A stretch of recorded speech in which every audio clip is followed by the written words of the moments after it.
आदाब। Faculty of education Karim City के video library series में मैं डॉक्टर शफरुद्दा आप सबों का स्वागत करता हूं। शिक्षा के क्षेत्र में मेरा कई वर्षों का अनुभव है। मैं आशा करता हूं आज का यह वीडियो सभी छात्र छात्राओं के लिए, विशेषकर बीएड एवं डीएलएड के लिए बेहद उपयोगी है एवं इस व्याख्यान का शिक्षागण भी फ़ायदा उठा सकते हैं। तो आइए आज हम भाषा क्या है इसके विषय में जानते हैं। What is language? Language Latin भाषा के लिंगुआ शब्द से बना है, जिसका शाब्दिक अर्थ टंग यानी ज़बान है। ज़बान मनुष्य के दोनों जबड़ों के बीच एक गोश्त या मांस का वह हिस्सा जिससे हम बोलते हैं उसे हम ज़बान कहते हैं, जिसकी मदद से मनुष्य एवं पशु दोनों ही अपने मस्तिष्क में चल रहे विचारों को एवं अपने अपने भावों को प्रकट करते हैं। मगर मनुष्य एवं पशु में बड़ा अंतर है। मनुष्य अपने विचारों एवं भावों को मानक भाषा के माध्यम से प्रकट कर सकते हैं, किंतु पशु की भाषा में ऐसी दक्षता नहीं होती है।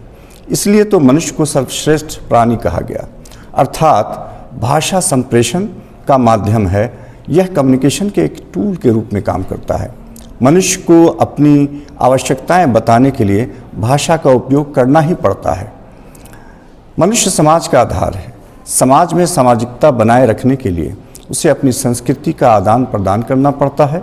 संस्कृति का आदान प्रदान करने से सामाजिकता बनती है एवं सामाजिक परिवर्तन भी की लहर चलती है। अर्थात मनुष्य की का सर्वांगीण विकास के लिए भाषा सर्वोत्तम साधन है। भाषा के बिना मनुष्य पशु के समान है।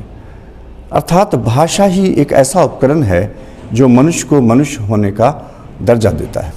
भाषा को हम मनुष्य में दो तरह से देख सकते हैं। प्रथम रिसेप्टिव लैंग्वेज, दूसरा एक्सप्रेसिव लैंग्वेज।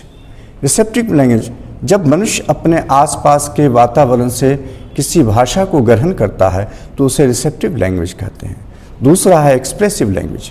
जब किसी ग्रहण की हुई भाषा को मनुष्य अपने विचारों और भावों को किसी के सामने प्रकट करता है तो उसे एक्सप्रेसिव लैंग्वेज कहते हैं। अब हम भाषा के अर्थ को समझने की कोशिश करते हैं। What is the meaning of language? भाषा ध्वनि व चिन्हों का समूह है। मनुष्य को अपनी ज़रूरत पूरी करने के लिए संप्रेषण की आवश्यकता पड़ती है, जिसे हम कम्युनिकेशन कहते हैं।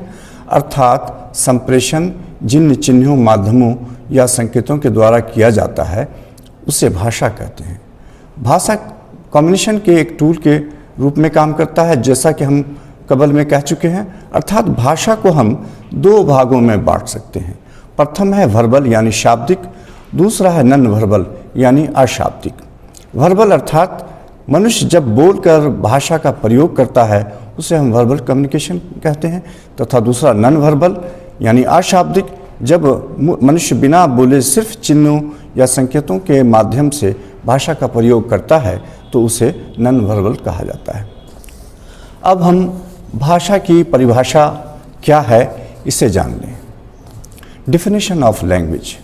According to Sweet, language is an expression of thought by speech sound. ज़बान बोली जाने वाली आवाज़ के ख्यालात के इजहार का नाम है। दूसरा, according to Daniel Stark, language is not a group of word. It is a thinking by means of symbol. जब ज़बान शब्दों के समूह का नाम नहीं बल्कि एक चिंतन है जो संकेत एवं चिन्हों के माध्यम से स्पष्ट होता है। बाबूराम सक्सेना के अनुसार जिन ध्वनियों चिन्हों के द्वारा विचार विमर्श करता है उसे भाषा कहते हैं।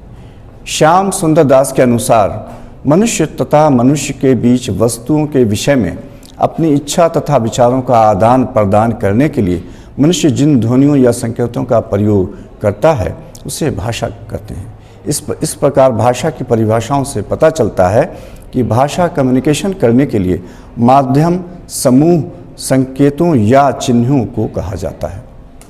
आइए अब हम स्कोप ऑफ लैंग्वेज की बात करें। स्कोप ऑफ लैंग्वेज को हम तीन क्षेत्रों में बांट सकते हैं। पहला है पर्सनल एरिया यानी व्यक्तिगत क्षेत्र, दूसरा है सोशल एरिया यानी सामाजिक क्षेत्र एवं तीसरा है यूनिवर्सल एरिया यानी सार्वभौमिक क्षेत्र। पर्सनल एरिया यानी व्यक्तिगत क्षेत्र। अगर हम व्यक्तिगत क्षेत्र की बात करें तो पर्सनल लाइफ में भाषा अलग अलग जगह बहुत से रूपों में विद्यमान रहती है। फिर चाहे उसके आपसी रिश्ते की बात हो, उसके विकास की बात हो, रोजगार की बात हो, भाषा हर जगह पाई जाती है। दूसरा, सोशल एरिया यानी सामाजिक क्षेत्र, अर्थात मनुष्य एक सामाजिक प्राणी है और समाज में रहते हुए उसे भाषा की अलग अलग रूप में ज़रूरत पड़ती है। फिर चाहे उसे खुद को विकसित करना हो, रोजगार ढूंढना हो या फिर अपनी बात दूसरों को अच्छी तरह समझाना हो, भाषा की ज़रूरत पड़ती है। उसे हम सामाजिक क्षेत्र कहते हैं। अंत में तीसरा जो पॉइंट है वह है यूनिवर्सल एरिया यानी सार्वभौमिक क्षेत्र, अर्थात विश्व स्तर पर मनुष्य को अपने संबंधों को बनाने के लिए भाषा की आवश्यकता पड़ती है ताकि वह खुद को विश्व स्तर पर स्थापित कर सके। ये थे स्कोप ऑफ लैंग्वेज। आइए अब हम नेचर ऑफ लैंग्वेज की बात करते हैं, यानी भाषा की प्रकृति क्या है। प्रथम, भाषा ध्वनियों का मिश्रण है। Language is combination of sound. इससे अभिप्राय यह है कि भाषा में बहुत सी ध्वनियाँ पाई जाती हैं। जैसे मैं आपसे बात कर रहा हूँ, इसमें एक ध्वनि नहीं है, बहुत सारी ध्वनियाँ हैं।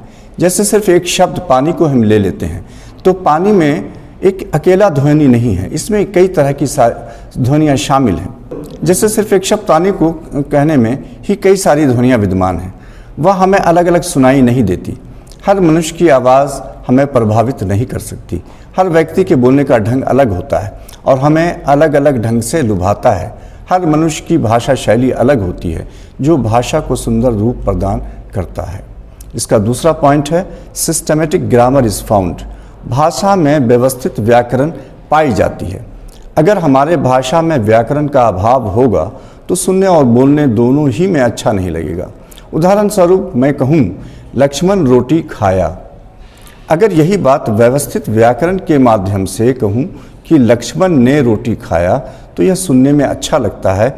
ऐसा करने से भाषा की सुंदरता में निखार आता है।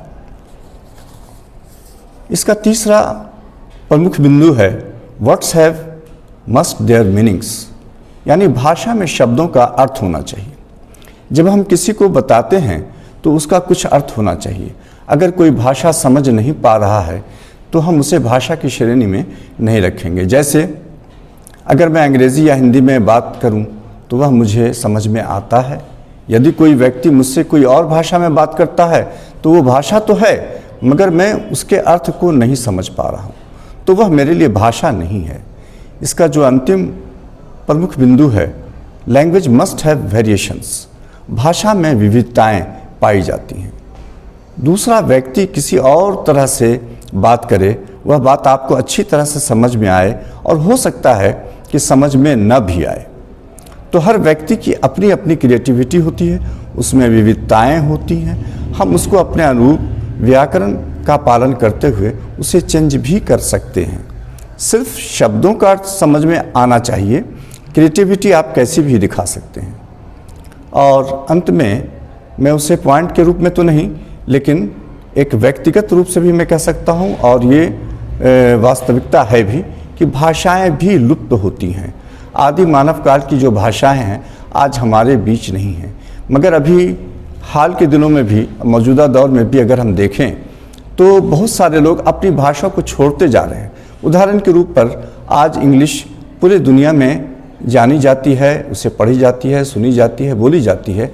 अब ये भी कल्चर डेवलप कर गया है कि अपनी भाषा को छोड़कर उन्होंने पूर्णतः अंग्रेज़ी को अपना लिया है। वो घर के गार्जियन हो या बच्चे हों, पूरी तरह से वो इंग्लिश भाषा का ही प्रयोग कर रहे हैं, अपनी भाषा को उन्होंने छोड़ दिया है। तो ऐसा भी समय आता है कि जब मनुष्य अपनी भाषा को छोड़ देता है तो वो अपनी पहचान खो बैठता है। बहरहाल अंत में हम ये कह सकते हैं कि जीवन के किसी भी क्षेत्र में भाषा की प्रमुखता है और भाषा शिक्षा के क्षेत्र में प्रधान मार्ग है। Language is highway of education system. मैं यहीं पर अपनी इस व्याख्यान को समाप्त करता हूं और फिर मैं मिलता हूं अगले वीडियो में।